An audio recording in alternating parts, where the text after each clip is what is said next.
Warden of Goldsmiths. And on evenings like this, frankly, I have even more reason to be proud, because these are times when we pause just to celebrate the life academic and to salute a newly created professor and to relish and enjoy a piece of remarkable, groundbreaking work. So that's something in which I invite you all to take part in, to be joyous together, to celebrate together.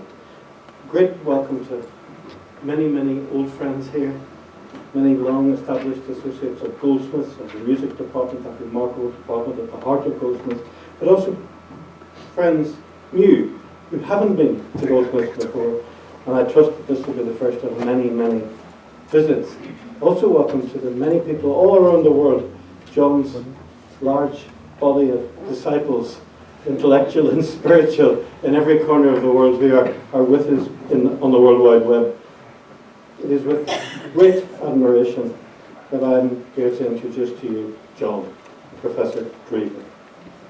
It seriously takes the work of artists like John to help us think more critically and intelligently about our surroundings. And it's that we're here to salute this evening. From the careless acoustics of our favourite coffee shops to the meticulous craft of the car door clunk, John's work provokes us to pay far more attention to our sound ecology, to the world around us, and to the things that we hear in our everyday life.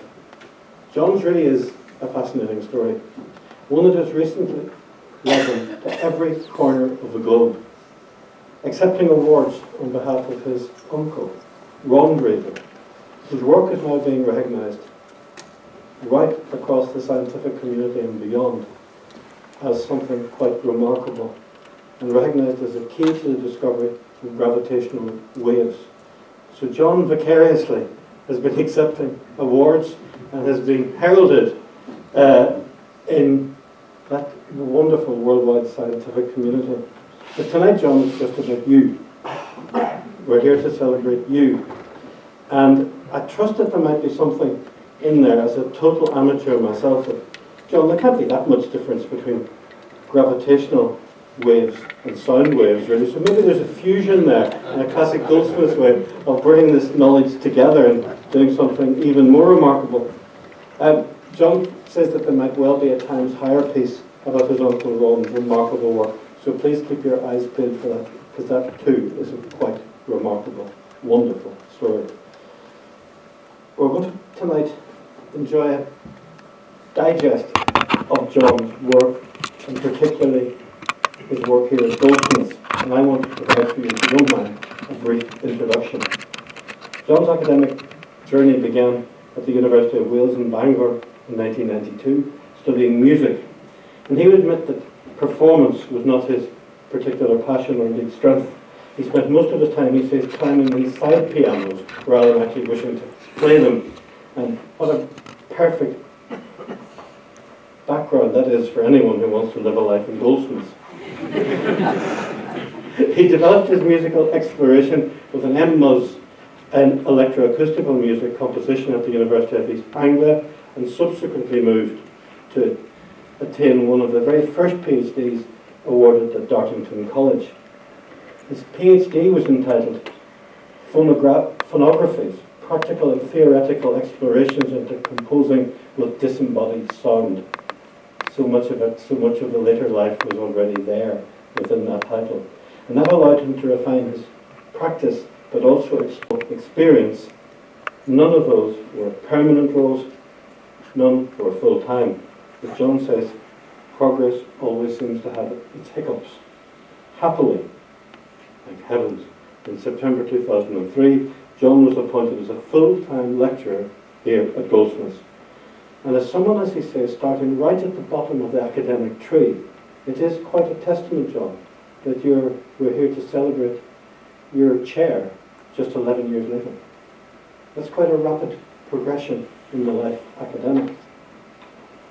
It has been such a profoundly good fit, I hope for you, John, but certainly for us here at Goldsmiths. This remarkable department of music has given you the space to explore and to refine, and in return, John, you've been pushing the boundaries, keeping Goldsmiths at the innovative and ambitious edge of research in musical science. As a sound artist with tinnitus, John reaffirms the observation that I've held dear for a long time, that adversity is key to establishing your own vantage point for research and indeed for life. In a similar vein, inspiration often comes from the least expected places. John's famous work with hand dryers was born from his son's fearful reaction to the sound that they were making. Your work, John, has shown the huge flaws in how product sounds are tested and how narrowly defined normative hearing is. 18 to 25-year-old young men do not constitute a broad demographic, much as they like to think they do. Like all good academics, John is trying to fill in the gaps, enriching our understanding of everyday sound and challenging conventional practice. He has won research grants across the world, from Denmark to Japan. He has recently added to his bank of talents and skills and qualifications by completing a diploma in acoustics and noise control, adding yet another remarkable element to the portfolio of skills. Your influence, John, is woven into the fabric now of our proud music department. You co-founded the Unit for Sound Practice Research and developed the Sonic Arts PhD, MMUS Pathways, and as well as coordinating the BMUS and their MMUS courses, and of course supervising numerous PhDs, which I'm sure I represented here in the audience this evening. On top of all this, he has only recently been appointed as Deputy Dean of our graduate school. An appetite also for academic management, John. How many skills have you got? I am so proud of that last one. As a suit-wearing individual myself, it's so brilliant and refreshing. My colleague Professor Dunverna will join me in saying to see the best of our cutting-edge academics willing to take on some of the leadership tasks in work. That is so refreshing and so powerful at Goldsmiths. So you're awfully welcome to that role too, John. Right, that was embarrassing. Ron Drever, my dad's brother, was mentioned there. Professor Ron Drever. Every Christmas he'd visit us in Edinburgh, Dalkeith near Edinburgh, and during my PhD we'd have discussions, and I'd try to explain what I'm doing, and he would go, "No, it doesn't sound quite right. It doesn't." So I failed with him. So hopefully I convinced you this evening about some of the things I'm doing. I must say he was very supportive, but he never. I mean, yeah. Anyway, before I get too excited with talking about my stuff, I just wanted to say thank you to a very patient wife. You'll probably be aware that I kind of travel quite a lot, and I'm often zooming around. And also to my kids, who've been a huge inspiration, and my father and my family who are here today. So thanks very much to you. And like Oscars. And to my lovely colleagues in music and also now in the graduate school, hugely inspirational. And to my collaborators. I think there's quite a few collaborators in the audience of different shapes and sizes and from different guises. So thank you for coming tonight and bearing with me. Collaboration has been really key to how my ideas have evolved and my work's evolved. And I could do a talk tonight just about collaboration and how important it is.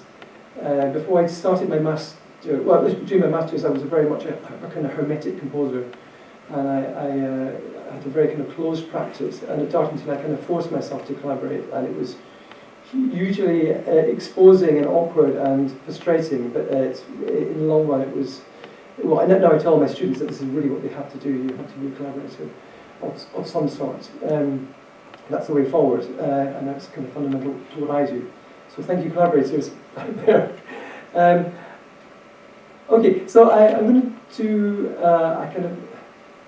a talk that talks through kind of chronologically through some of my projects and how some of the ideas I've worked with have evolved towards thinking more about hearing, which I think is a kind of it's kind of obvious. It's as I say up there, it's an elephant in the room, and there's Horton there with this speck of dust that he can hear, and no one else can hear it. After I kind of submitted this title, I suddenly thought of an even better title, which may make sense as this talk evolves. Sorry for the slightly awkward picture. You can't even see the ears, I don't know. And finally, I want to dedicate this talk to John Hull, talking about inspirations. John Hull is a huge inspiration. He died the other year. Some of you know his work or heard him on the radio. He was Professor of Theology Education at Birmingham. A film about his work and ideas has come out recently, which some Goldsmiths people actually worked in the sound design of. I think it's been shortlisted in various prizes, so that's worth seeing. I managed to get John Hull to be a keynote speaker at 2 conferences, one at Dartmoor and one here. He's someone who became progressively blind and then partially sighted and then blind as an adult, and he wrote diaries through this process. And he talks about the world he lives in, which is a sounding world. It's also a touching world, but a sounding world. For someone interested in kind of listening and hearing and sound, it's absolutely fundamental to me and to many of us. I really recommend his work if you haven't read it. Especially if you can find online how he talks about listening to the rain. It's really important. So yeah, I just want to kind of mention John Hull here. He's an important chap and a lovely person. For some reason, you have to reference Drevers in these talks. So here's a Drever that I want to kind of question. I have this book here, this is the Psychology of Every Day, which I'm slightly allergic to. That's not the context, but this is what he says, which I don't agree with. He says, vision is the richest of all the sense departments. Yeah, and that's not true. So vision is not the richest of all sense departments, not for me anyway. But hearing and sound is key to kind of how I work and think. And here's a nice picture. You can see lots of these images online on YouTube. Here's a child who's had cochlear implants and they're getting turned on for the first time. And he hears his mother's voice, and the child is kind of suddenly transformed. Suddenly, the face lightens up and smiles, and it's suddenly brought into the world. It's a lovely moment. But actually, some of what I want to say is the opposite. That also kind of sound which you can forget about. People like me who kind of evangelize in sound and talk about kind of sonic epiphanies. That actually sound can also terrify, and it can cut us off, and it can seal us off from kind of everyday life and participation. So it's not all positive, which you can forget about, which I shall explain as we go along. And the other point is that often we kind of something I'm becoming more and more aware of is that, in fact, up to the point of the hand drive project. Even though I don't consider my hearing as typical, I always thought about hearing in a very, very generalised sense. And the more I think about it, the more I think it's hugely problematic. So that's something I will talk about as we go along. Once we start kind of rethinking hearing, it does affect every sphere of research in sound, be that sound engineering or musicology or even literature. So I'll talk a little bit about as we go along.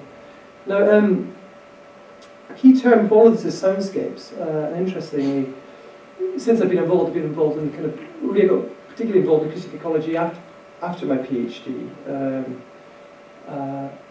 It became a very important part of how I think about things.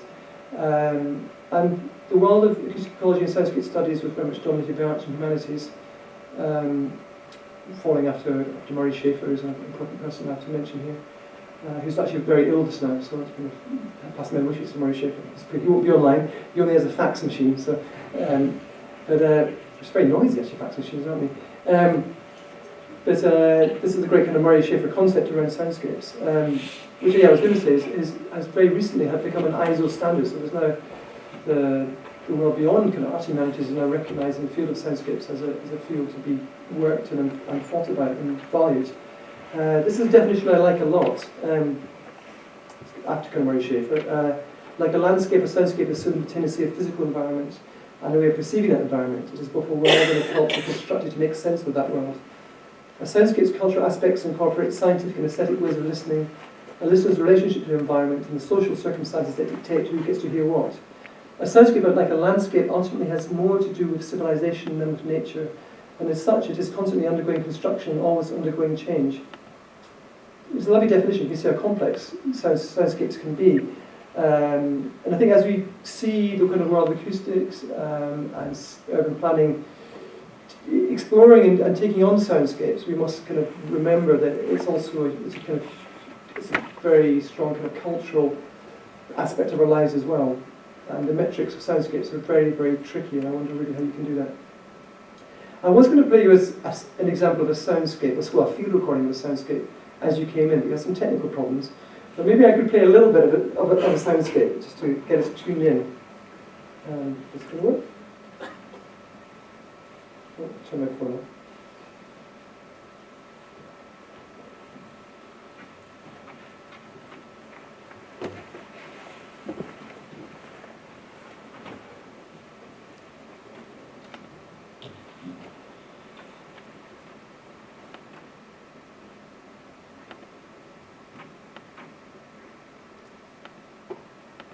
Some of you have heard this before, but I like the idea that we can try to be forensic about field recordings and try to work out the situation and the context. This is a very specific context.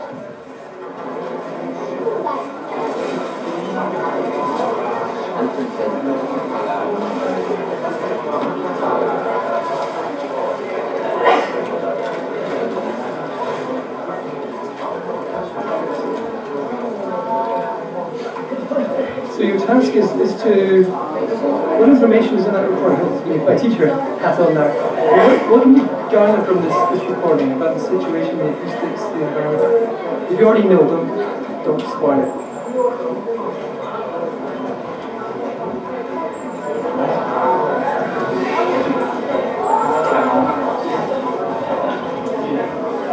Is it open air?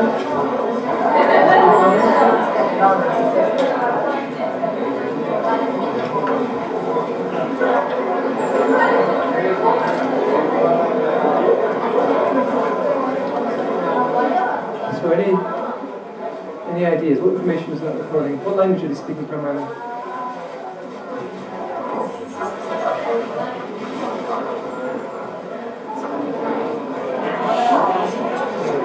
Large criteria. Fantastic. Okay, it's not. That's a great response. So we're speaking Japanese. There's lots of counting going on in Japanese.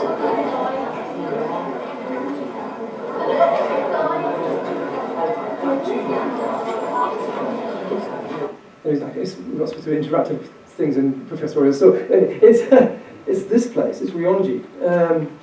It's one of the most famous meditative sites in the world in Kyoto. And isn't it interesting that it sounds like a restaurant?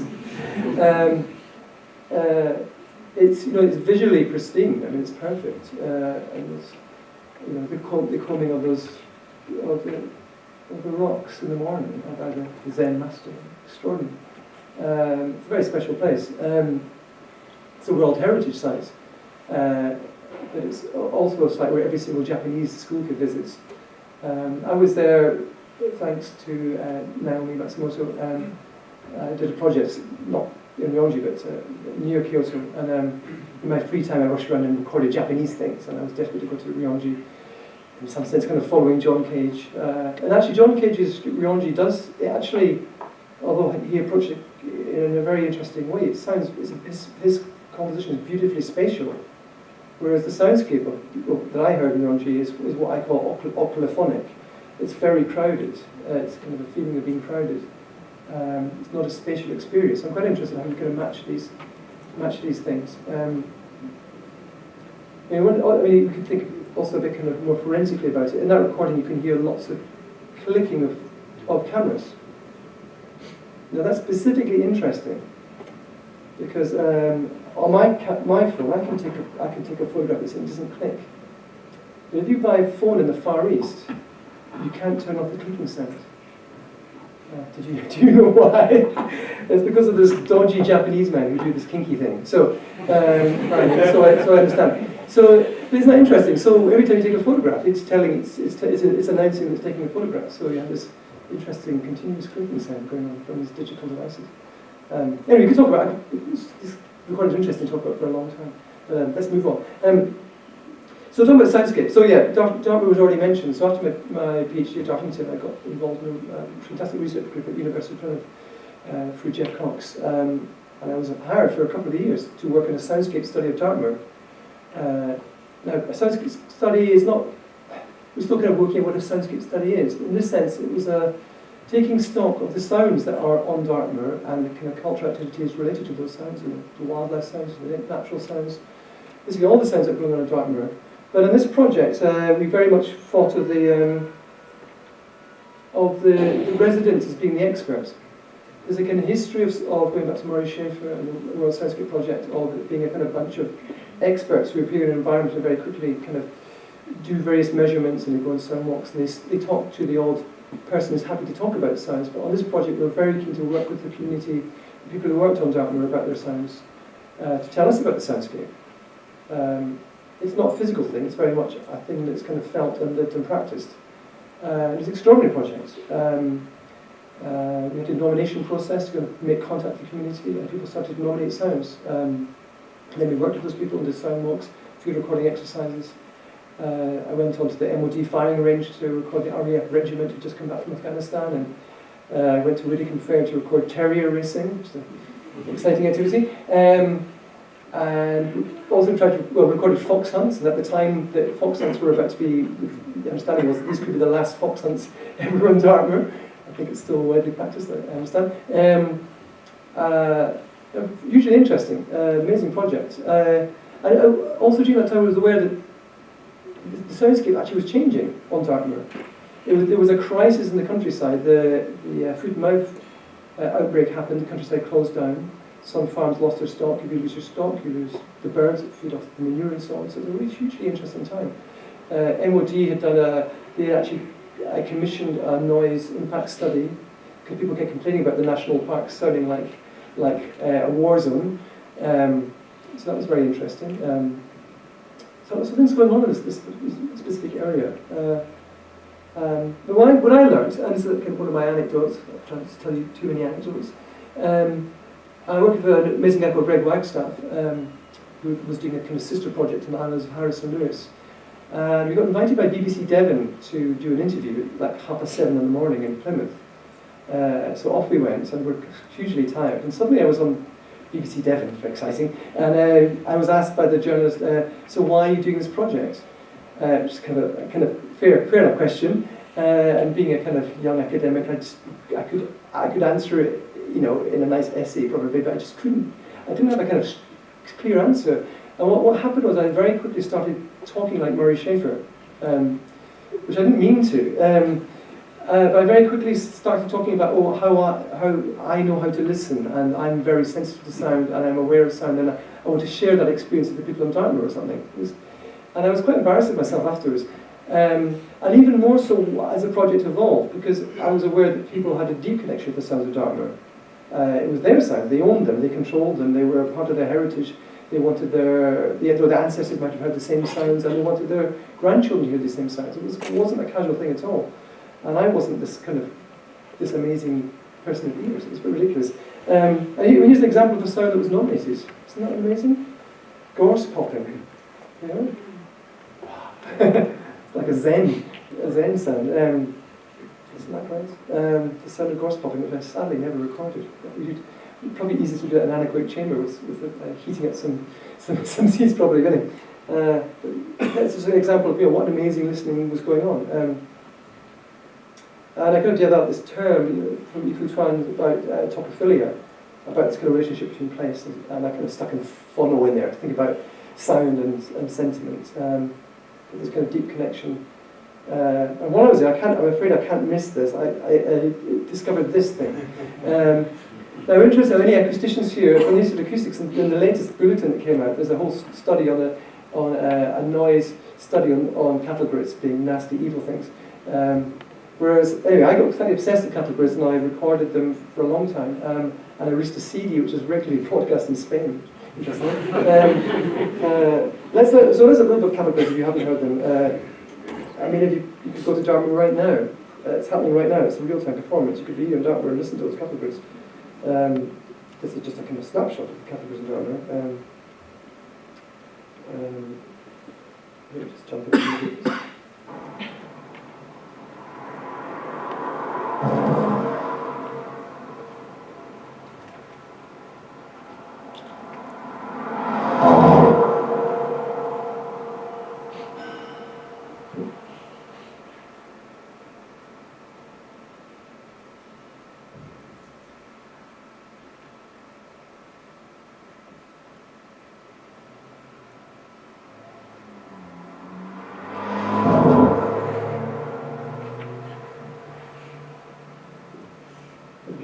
That's the time to listen to this. So that's CDs on Amazon. It's a great Christmas present. Really, because when you sell these things, you can on Amazon you can find out who buys them. It seems to be a kind of UKIP type person who seems to be buying them. I don't know, like maybe that's some profile. I shouldn't have profiling. It's not nice, but it's a particular person, particular parts of England are buying them. Oh, that's great. It's okay. Right, okay, so to a beautifully spacious Dartmoor, and it's an amazing open space.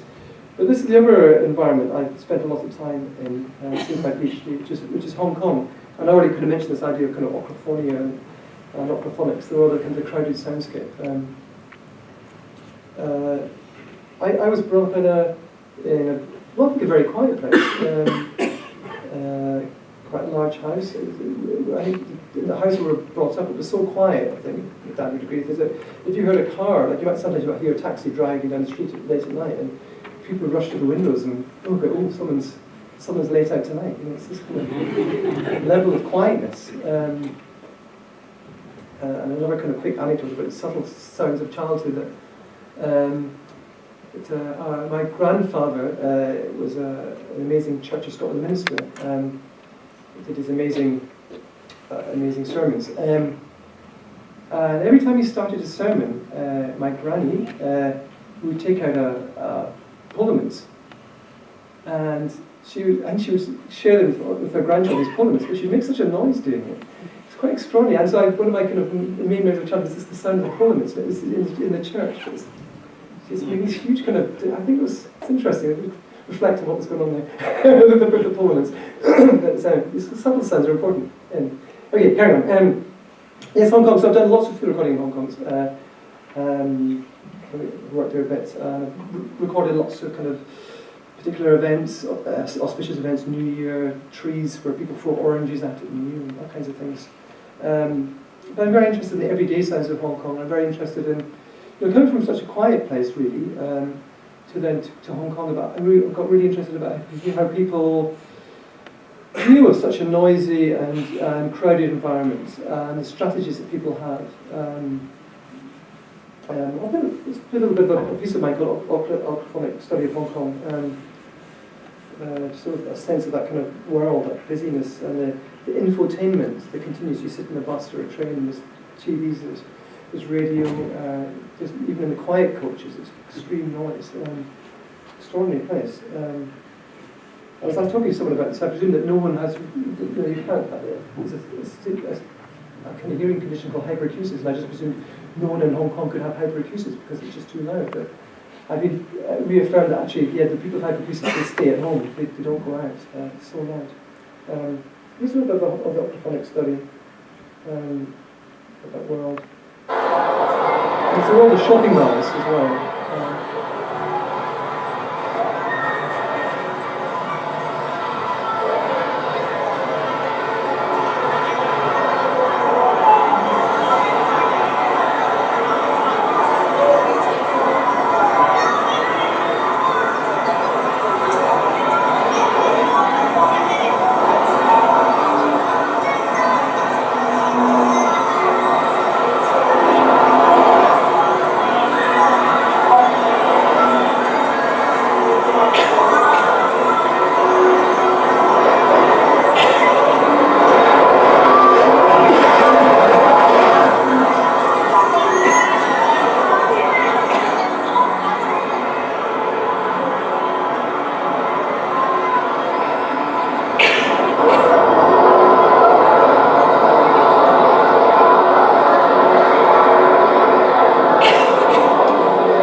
transformations, but there's always voices. But Hong Kong has lots of open spaces as well, there's lots of temples, there's lots of green spaces, there's hills, there's mountains. Really interesting place. And I always thought about that composition.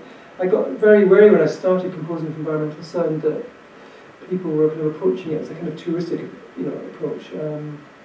I've written quite a lot about. But I feel this kind of Hong Kong piece that it's, in some sense, it's me trying to make sense of this amazing place with so many activities and things going on. And also this use of technology. I mean, this is going back quite a few years now. I spent quite a lot of time there, but back then people would have 3 mobile phones. It was extraordinary. Students would be sitting in my lectures with the headphones on. And I got interested in these things that even after you're dead in Hong Kong, you have these objects that you can take with you. Here's an iPad 7, and these are like Hill's Banks notes, but these are objects that after you died you can get the latest bit of technology, audiophonic technology. There's no stopping it. There's no rest once you're dead. You've got to keep going. Here's a Panasonic, some 3D TV with some best classes. It's quite extraordinary. There's no stopping. It's such a busy place. Hildegarde Westerkamp's a really key person in all of this. Very inspirational. She's coming. She's Goldsmiths next Easter time. She was part of the World Soundscape project. Amazing composer, amazing listener. And she talks, very sensibly about acoustic ecology and soundscape issues. And one of the key concepts is about a kind of balanced soundscape, which is a tricky term, and it's hard to kind of deal with, and it can be problematic. But she's very straightforward about it. Here's her talking about footsteps in a noisy environment. Your human proportions have no meaning here.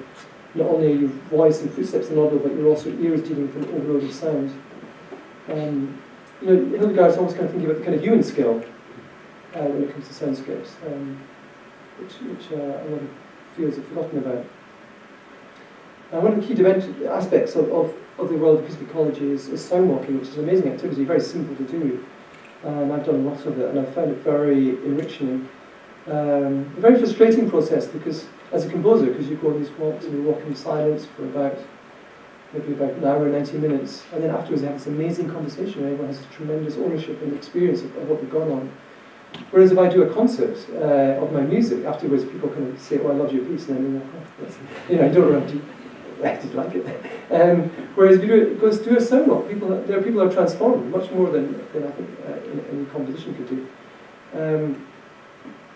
I'll come back to sound walking later. There's a radio project I did with the sound artist Vernice Hay about the lore of the soundscape. I won't play this now, actually, but I just want to reference it because it was a nice experience. I went back to Westray, where the Drevers come from, which is an island, one of the most northwestern islands on the Orkneys. And it was a really nice experience. I don't really like hearing my own voice, but I basically sat on the top of this cliff, and I had a little mic here, and I talked about what it's like bringing up children in London, in the London soundscape, compared to this kind of soundscape of my ancestors, which is very barren and very open to the forces. What a different environment. And at the time, I got kind of fascinated. I mean, this sound like it's when I get boring when I start talking about kids. Sorry, kids. But I found that one of my kind of first developments about thinking about hearing was actually having kids. That I very quickly shifted became much more empathetic with my hearing. And I was often thinking about how are they hearing and how are they, especially when we live in quite noisy areas, often still I'm concerned about the prevailing kind of street noise. I remember every evening for years, we now stopped it, but we had 2 baby monitors for years, listening to the kids at night time and listening to the quality of background noise and waiting for tiny sounds of the kids at night time. We did that for years and years. We stopped it now, it's okay. Not listening to you anymore. And but I got amazed with the kids' ability to hear as well. It was often my job to put the kids to bed. It's fun, and I spent ages, we put them to sleep, you know, so they're sleeping there, put them down, and then we'd leave them. So I mean, we never did the crying thing. It's too cruel. We do the crying thing, or just put them to sleep and, you know, old school style. But I was always amazed that I spent ages doing it, putting the kids to sleep, and then I'd lay them down in the cot, and then I'd try to get out of the room without them hearing me. And it was so frustrating, because outside there's cars going past continuously, there's a speed bump, with all the sounds going on either side. And I started to kind of creep out really quietly, and I'd listen to every, like a brutal dance, hearing every creak of my bones, in case it's going to wake them up, and then I know the creaks are on the floor. And then I'd be out of the room, and suddenly there'd be one little creak, and then the kid would wake up and be screaming. And also, that's extraordinary. How did they do that? How did they know? How can they get, there's so many sounds going on, how do they know that tiny creaking sound tells them that they're being abandoned? I mean, how do they know that? It's extraordinary.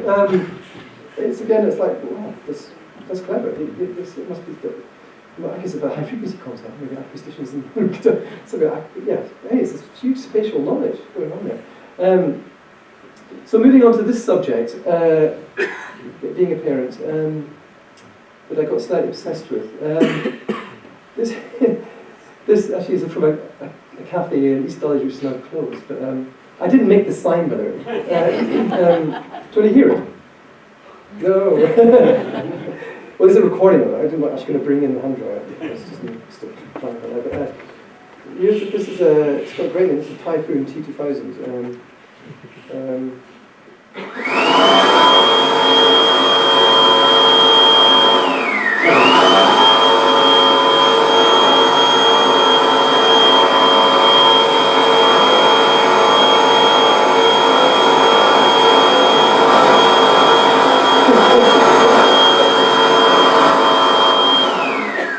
There you go. That's not calibrated. It probably should be louder than that. Easily 90 kind of 90 decibels. Yeah, sorry about that. I talked at a conference on hyperacusis every year, and I was going to play some hand dryer recordings, and the man organising the conference was saying, "You can't do that. You can't play hand dryers. There's people with hyperacusis in the audience." And I didn't actually. I'm sorry. I apologise. I've just probably destroyed anyone's got sensitive hearing in this room, so I apologise. Actually, I didn't think. Interesting, at that conference, people wave their hands instead of clapping because the clapping was just too painful. I remember talking to a very interesting woman at the conference who she's a carer. Her son's kind of got psychotic. He's now an adult, and he's also got hyperacusis, and she spent her life monitoring the environment to make sure it's quiet enough for him. And interesting that because of that, she's become hypersensitive to sound as well. It's interesting how it's things that isn't biological or being but actually how you can sensitize yourself. And I think I've actually gone through that process myself. You reference I've got hyperacusis, and some people I've been kind of working with and interviewing. They say, of course you have, because you've been recording hand dryers. I mean, of course this is damage to yourself. I think it's for sneezing actually. Anyway, this noise power thing is really interesting. The very first conference I talked on about hand dryers was in Germany, and afterwards I had I'm not kind of picking Germans here, sorry, but afterwards I had quite a few German men coming up to me saying, "We don't understand what we were talking about. We love the Dyson Airblade, we will queue up to use it." And these are the kind of people that I'm not really interested in. What's it called? What's the Top Gear? What's the Jeremy Clarkson kind of folk? It's like, that's nice. I'm so glad that you really enjoy fast cars. It's fantastic. But I'm not really interested in them. But there is a connection between kind of noise and power. Can you hear my research team? Sorry, please. They're a bit bigger now. Astrid there, hi Astrid. She was quite difficult doing hand dryer research because she loved hand dryers. So I never used to go but she loved them because she loved being terrified. You see, so it's kind of tricky. Is that fair? Look at the names of these devices. It's interesting. The branding slightly changed since then. So going back a bit, but they're militaristic terms. They're about extreme weather. They're fantastic names. But what were they thinking? Why would you put a kind of militaristic type device into a public toilet, or even a toilet for people with disabilities? Why would you think that's okay? I mean, what point was... I'm still kind of prejudiced about it, that these things exist. I really did, at the time, the priorities, I mean, there's a number of... we can explain why it exists. It's because of power consumption, it's about hygiene, and it's about good marketing.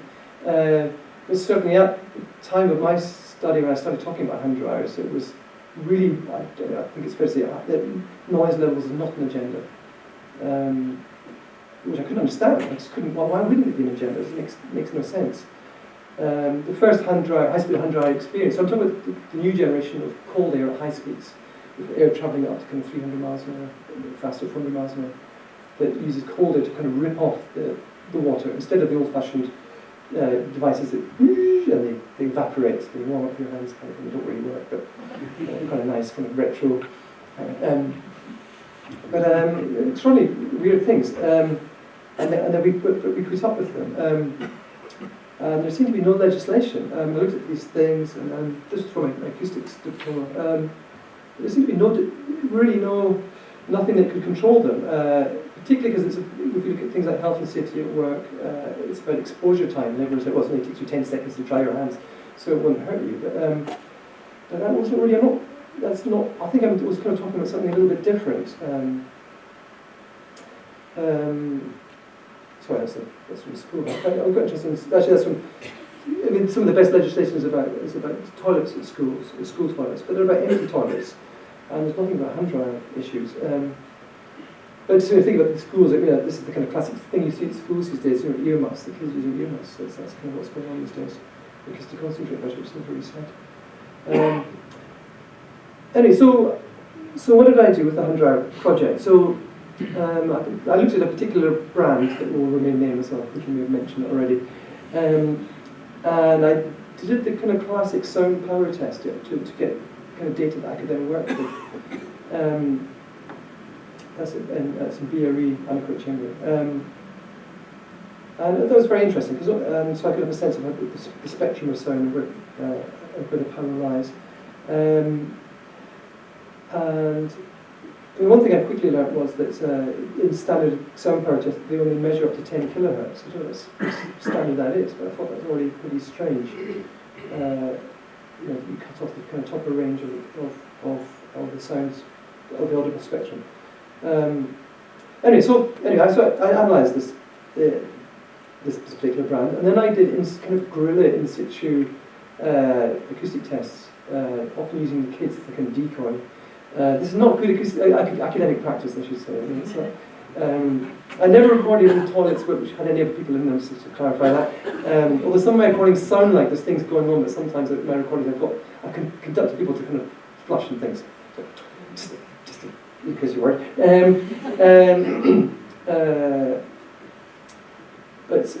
So I would do sound pressure tests in public toilets. So I was interested in the comparison. And it was hugely interesting. I mean, one of the things I quickly learned, which is kind of obvious really, that you get massive reflection. Public toilets are one of the most reflective spaces we spend any time in. The anecdote is, the example is often used of having a kind of beaker of water, and you're filling this beaker up with water, and it overflows. I mean, there's very little absorption. There's a particular toilet I studied, and I kind of did some sums afterwards and worked out that due to reflection, it was the equivalent to having something like 19 hand dryers in an anechoic chamber due to reflection. And a lot of companies, things like companies, famous hand dryer companies, they'll be doing the sound power test, but they won't be doing in situ sound pressure LEQ type measurements. The problem is there's huge variable depending on the size of the toilet. It's a massive difference. And I realised that from studying acoustics, there's lots of confusion about what decibels are, and actually now I kind of more on top of it. But certainly before I did the diploma, I really didn't know what I was talking about at all. So it was a very useful process. And the kind of levels I was finding was up there. I mean, it was in the easy in the traffic at the busy roadside, up to the kind of DIY drill lorry area. I've got recorded hand dryers above 100 dBA. super loud. But one of the issues is context, so it's a really sensitive space, and you can often be with, if you're with a child or your carer, it's already a complex situation. But it's also one of the quieter spaces you go into. They're like, the background could be something like 48 aerated decibels. It's quite a quiet space. And then you can accidentally trigger the hand dryer in a fraction of a second. You've got whoosh, this extreme sound pressure levels. The natural response is to have a flight or flight response. That is, I would say, that's a healthy response. But who would think that's a kind of sensible thing to do, to create such a scenario? Quite weird. Here's Dyson. Someone from Dyson talking about actually a vacuum cleaner here, but it shows the kind of mentality of some of these big companies. That this is someone talking about the loudness levels and then this person from Dyson says, but look, the fan rotates at 35,000 RPM. Schumacher's Ferrari does 19,000. So it's kind of a weird mentality. It's like, yeah, but you've got something that's faster than a Ferrari in your living room. So why would you complain? Which is kind of really confusing. So I did lots of acoustics around hand dryers. Then I started to talk with people. So I was aware that talking to other parents, that they're really the generation of kids with kind of toilet phobia, which I thought was ridiculous. Really odd. But there's lots of other folk out there with hearing issues, sensory hearing issues. Not just children or infants. People wearing hearing aids, people with dementia.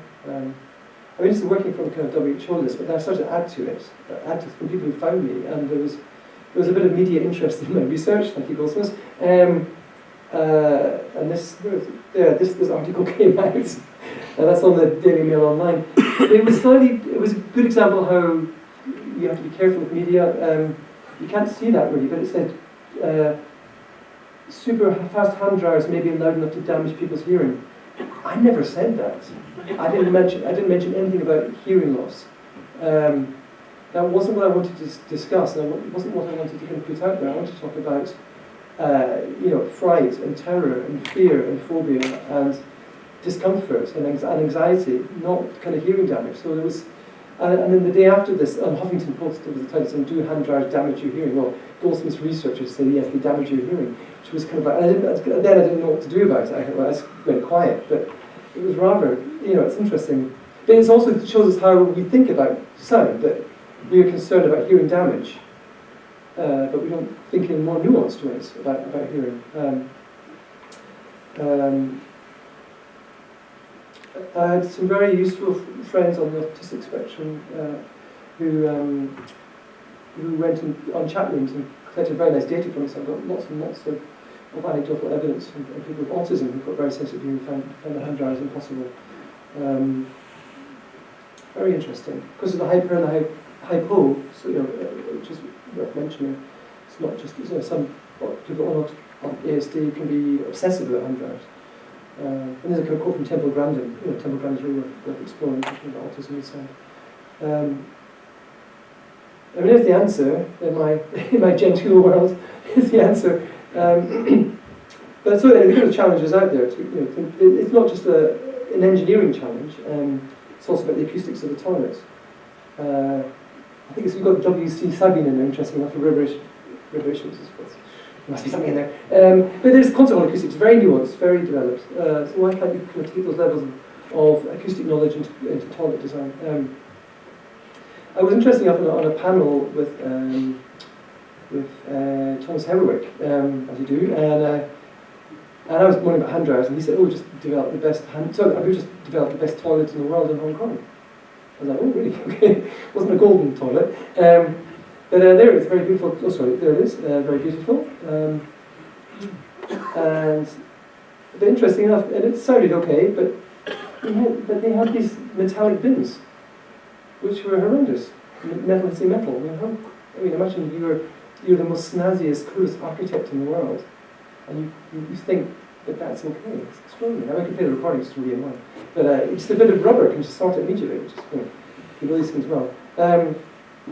The other story of the toilet, I was just telling you, you probably didn't come through to have a toilet talk, but this is another thing I kind of discovered. I mean, the very first, actually, the first concert I went to on toilets was a women's design group, and I think I was one of the few men in the audience, and I was desperate to talk about hand dryers. So I waited for my mum to ask a question, and the woman turned around and said, "You pervert, you want silent toilets." And I was like, "Oh." And that's kind of revelatory moment, thinking, no, didn't think about that. So, it's actually, background noise is important, and there's a whole other set of kind of health issues to do with, people are hunting out silent toilets because they want privacy. And then I got obsessed with these Japanese things. There's an ancient one. This is a research project for the future, to find from Edinburgh, these Japanese noise devices for posh aristocratic Japanese ladies.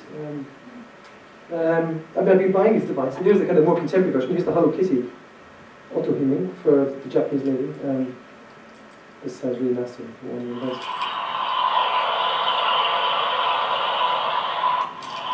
I never leave home without this. So you suddenly hear interesting noise. Another toilet anecdote that some of you will appreciate. I got really interested in the sounds. It's very generous. Some of this stuff. I apologise.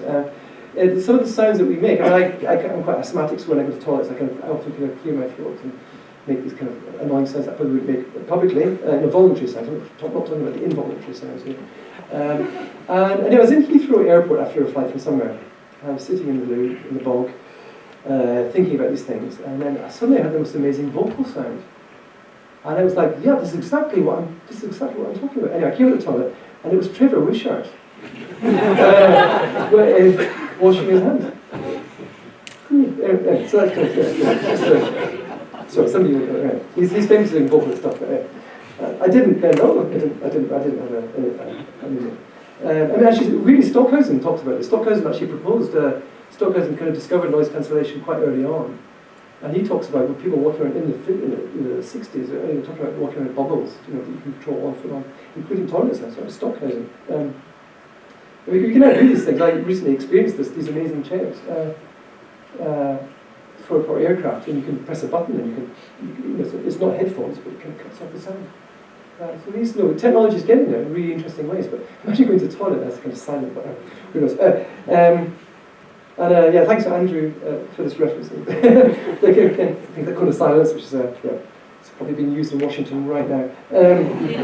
Okay, so here's the acoustic term, autologically normal, which I stumbled over. So this is where you get equal loudness contours and various things that are used in acoustics, and basically this is where you derive the A-weighted decibel,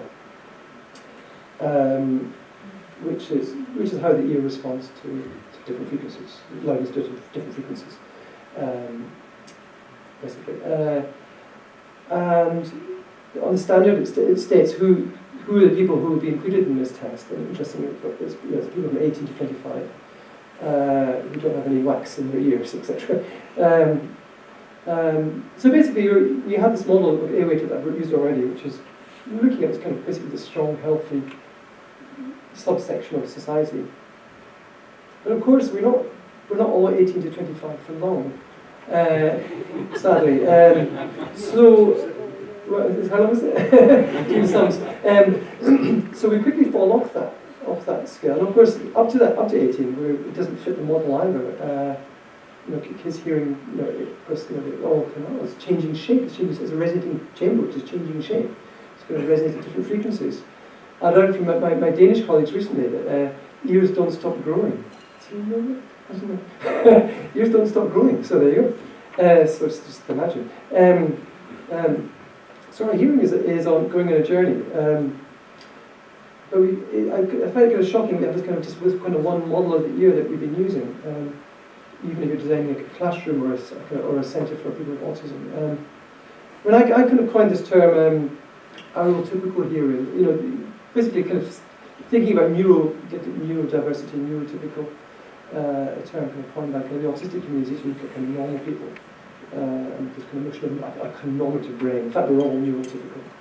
We're all neurodiverse, in a sense we're all diverse as well. Our hearing is changing. I mean, we've got a cold. We lose 20 dB maybe.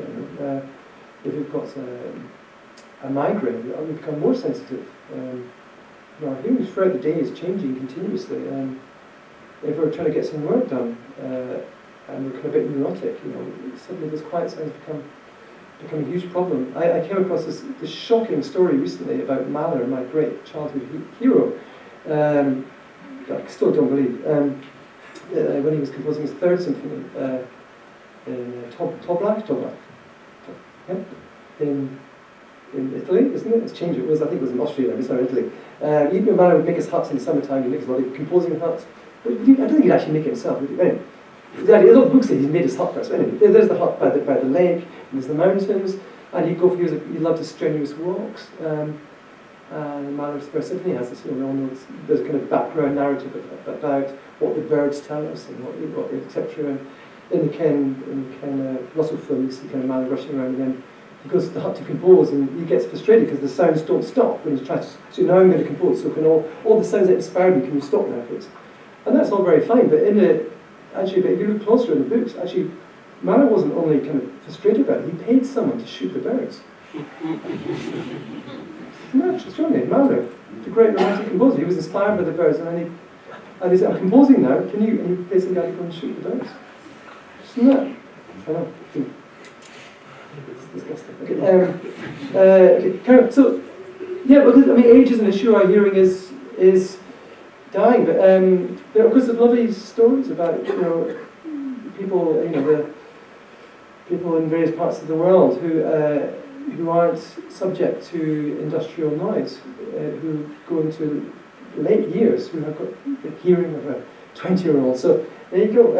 So who knows about kind of age-related hearing loss, whether it's just kind of hearing damage. But and this stuff's gendered. I'll be careful what I say here, but estrogen has a huge effect on sensitivity to hearing. So we're thinking about. And here's a chap.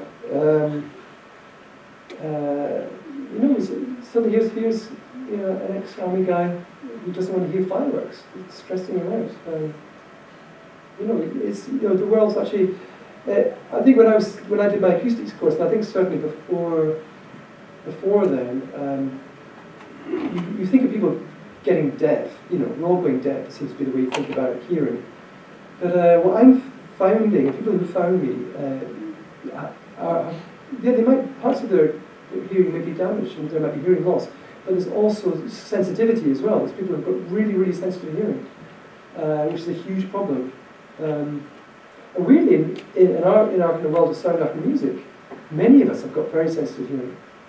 And I wonder if that's actually through damage or actually where we've drawn to working with sound because that's just the kind of world you live in. It's an interesting thing to think about. And in our environment, we've got these kind of evil things like the mosquito, which actually uses the data and kind of slightly perverts this understanding of age-related hearing loss to kind of target kids to scare them away. But of course, some of us adults can hear right up into those ranges as well. So I'm going to open up that discussion there. So within the kind of discourse around sound studies, also kind of acoustic music and acoustic music, we have this kind of very strong base of phenomenology. That's kind of where we can start from. And we've got all these classic books from Friedrich Schaeffer. Here's a reference to Don Ida here, listening to voice, written in the dates not there, but he wrote that book in the 70s. Fantastic book, amazing book, all about him listening to the world and being demarcating and understanding space through his own hearing. He republished it recently. He's now an old man of hearing aids. And you think, so I would cynically say, so your phenomenology is a phenomenology for kind of young, healthy people with good hearing now. Is that great? You're too tough at it, but it kind of begs the question, what are the models we're using? It's not just about acoustics, but here it is in kind of sound studies. Here's Babbitt here, digging up the old stuff. It is the famous thing, who cares if you listen, but he's kind of, it's not just this amazing kind of knowledge of composition you have to understand his music and his colleagues' music, but you have to have these bionic ears. If you've got colds that day, you listen to that string quartet, or whatever it is, you don't deserve to hear the piece because you're not going to appreciate it properly. You can't think the piece. And here's a long quote. Here's a big quote from Kafka. So I got quite obsessed with Kafka. And it's quite interesting thinking about hearing and then revising, people, famous artists, writers out there, and how they think about sound. And Kafka, I almost surely had hyperacusis. This is in his letters to his various girlfriends. He has a terrible life. The world's too loud. People's voices, father-in-law's voice is too loud. He keeps moving house. But these are quiet. These are footsteps. These kind of sounds that he can't stand. This is not, major industrial sounds. It's a huge problem. He goes for lots of long walks. Around this time of his life, earplugs kind of waxy earplugs appear, which he immediately gets hold of. And then when you think about that, you say, okay, well, what if you maybe if you take an oral diverse approach to thinking about Kafka, then you completely reread the works, and you can think about his writings on metamorphoses or write about moles, or etc. He's often talking about creatures who are very sensitive to vibration, who are being kind of attacked. Here's another very highbrow reference. This is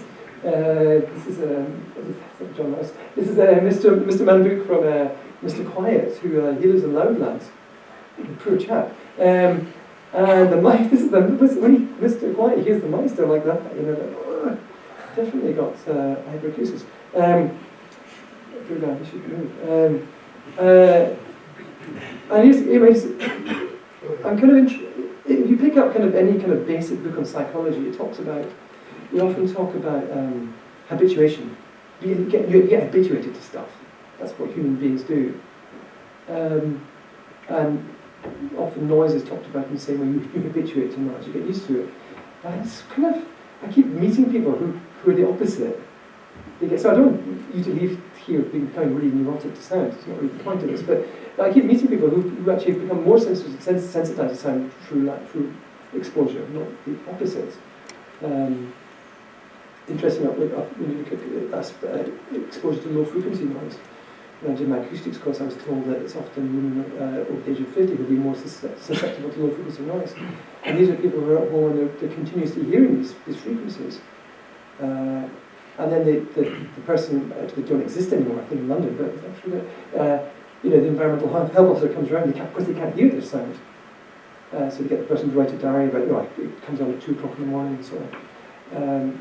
But anyone who comes in, you can't hear it. The person who's living at these low frequency sounds day in, day out, it becomes huge, it becomes a massive, massive feature of their lives. I've got reference to Aesop's fables here, town mouse in the country mouse. Here's the Hong Kong example. And of course, Chinese New Year, you get this tremendous, recordings I won't play because they're too loud. There's a woman who's covering her ears as this lion dance is going through the shopping mall, and the sound levels are massive. It's a very macho thing to do, but it's like Nean's this kind of devil-like creature that comes out around New Year, and you just scare him off with noise. He's got hyperacusis, so you bash lots of sound, you'll scare him away. Here's a quote from someone who went on a sound walk I once did. Sound walks come from, as I said earlier, from acoustic ecology. Acoustic ecology is this kind of Murray-shaped thing about we're trying to encourage people to listen and become sensitive, nuanced listeners because of kind of ear cleansing exercises. And sound walking is one of the ear cleansing exercises. But I found that sometimes that people go on these walks and they have terrible experiences, actually. That I remember doing a walk from here to Deptford that I often do. Not to Deptford, to Greenwich through Deptford. And this woman, and after she had these amazing discussions, and the room was very quiet, and she started to talk at the end, and she discussed about how the city got louder and louder and louder during this talk. And now she couldn't cope anymore. It was just like terrible. I felt very bad. And here's someone else talking about how this was just a very difficult experience. Remember Hugh Huddy went on a walk of mine once, he's blind. And he found the sound walk very hard and very tiring. And a blind person who's using hearing to survive, continuously, very tiring experience. So it's interesting to think about. I want to just before I close, just talk about a couple of art projects. Because this is what I was hired at Goldsmiths to teach composition. People have forgotten that, which I'm kind of glad about. And so, but anyway, sound art composition is still very it's kind of fun, it's still actually where I am. And, I got different hats. I wear a lot of what I do really is composition. But it's part of what I'm trying to do is how do you communicate the findings? I mean, I can stand up and do a talk about this, but how do you communicate this stuff? So I've tried to do it through composition. One project was one of my first kind of hand dryer compositions. Now I'm going to lock the door and play hours of hand dryer compositions. This is a piece I like a lot, and it has some singing hand dryers. It's not going to get to hold. But I liked his kind of sensitivity and the sense of scale, this kind of human scale to the hand dryers. I should say the piece is not very fair because I've kind of normalised all the hand dryers, so they kind of sound pretty loud. It's a bad practice. What's it called? Truth. What's the thing about lies and it's bad. Yeah, it's not precise, but it's quite a good composition. So yeah, this is the litany of hand dryers. A little bit of it.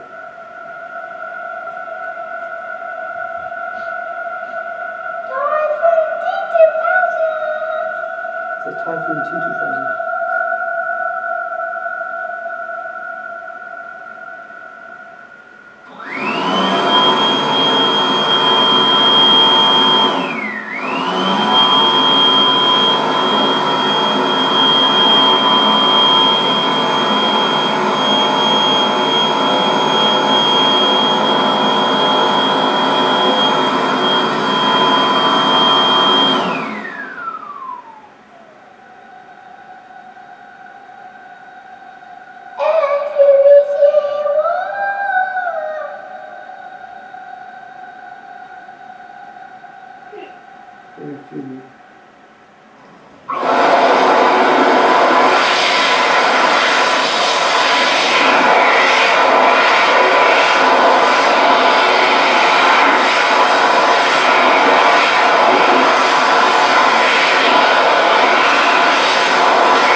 Attacks and decay is a really interesting handle.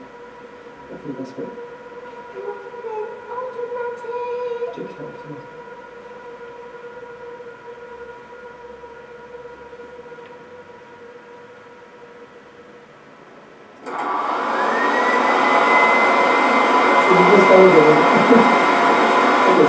That's one piece. I need to talk about my latest project. I'm really proud of it. This is the Dan Dryer, my Dan Dryer project. You see this little Viking guy. So I had this lovely visiting professorship in Aarhus. This is my gift to them. I made a hand dryer piece. It's going to suddenly evolve. I didn't mean to do it really. I'm trying not to do hand dryer pieces anymore, honestly. And really, this piece actually sounds a bit like projects I do with Robert Thompson. Interestingly, it wasn't. It's good business. So the Dan Dryer is the great Danish hand dryer brand. It's hand drying for Vikings. So I should be paid for that. So I was doing this amazing art centre, and I got obsessed with the Dan Dryer. It sounds a bit like this. Well, this is a bit like I got obsessed with the broken ones because they're more human. You can talk about hand dryers being human.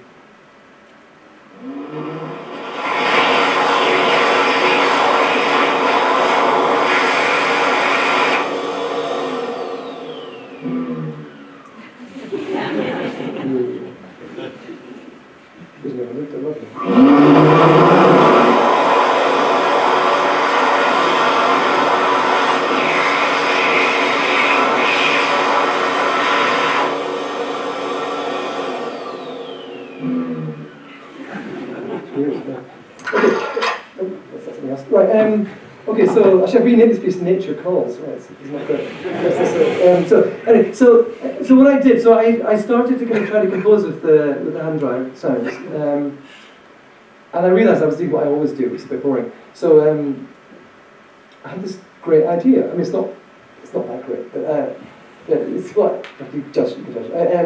I took the recordings and I got Danish people to copy the sounds of the voices. It's a good idea, isn't it? It's great. Yeah. So it became a kind of interactive participatory project about hand dryers. So I ended up getting about 98 Danish people to copy the hand dryer sounds, and also I got St Barnabas Choir and Dulwich to also with some of their voices to participate as well. And I went to an infant school in Denmark, and I got lots of tiny tiny kids in Denmark to be hand dryers. So I recorded this. It was fantastic. It was a great project. And then so I did the voice, and I had this kind of, I'm interested in this idea, this goes back to kind of tomatist, I'm not sure how kosher this is these days, but I'm interested in what says that the voice reproduces only what you can hear. So you become your kind of instrument. You're using your hearing and you use the instrument you have to recreate the sound. Yeah? So there's no one can do it badly, no one's wrong. There's no it's not competition, it's just you are the instrument. It's the voice and the hearing and the whole loops and your lungs, it's all the whole process. It's really important. And I've got ladies in their 80s who hear in space, and sound artists, and a whole range of people in there. Fantastic. And then I installed these voices in a toilet in Denmark. It's amazing, but with a 16-speaker surround sound system in the toilet, with the Unity system, so it's like a generative system, so you get a computer in the toilet, with the speakers. And I had a minion who spent like a week working in the toilet, specialising the sounds. I didn't have to do it, thank you. So what is that? And actually in this toilet, there's no hand dryers, only hand towels. But you could see, when you went to this toilet, you would hear this generative system and these voices being the hand dryer, being specialised, being the damn dryer, being specialised around. I know you're desperate to hear this. I can feel the tension. So a little bit of that. Almost finished. Let's see. It's not very good documentation, but one second.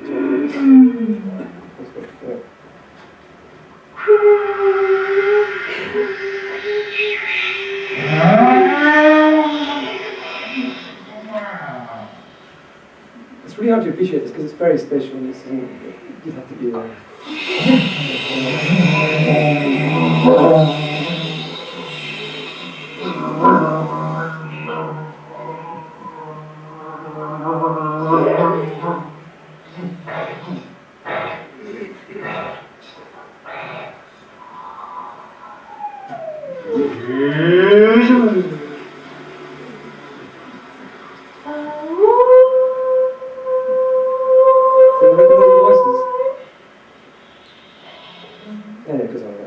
When I was doing tutorials for about a week, if you wanted to do a tutorial, you had to give me your voice as well.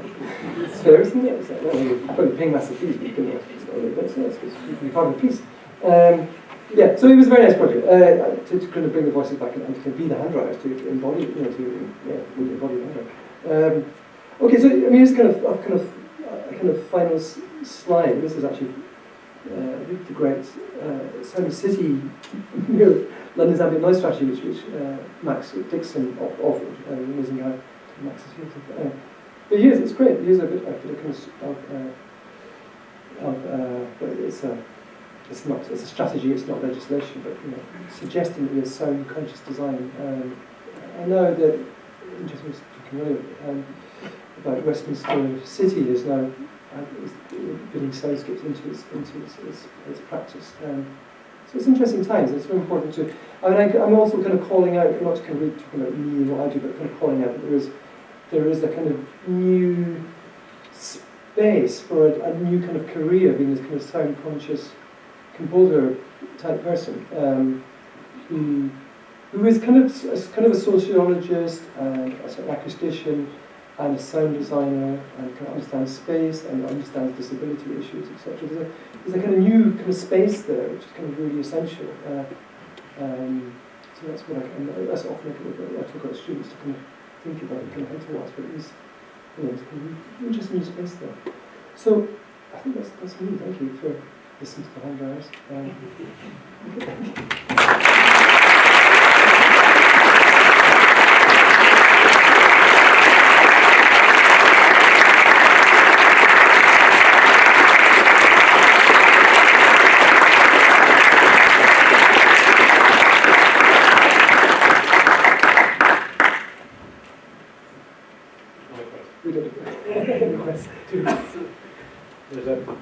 Which I think is a good tradition of Goldsmiths.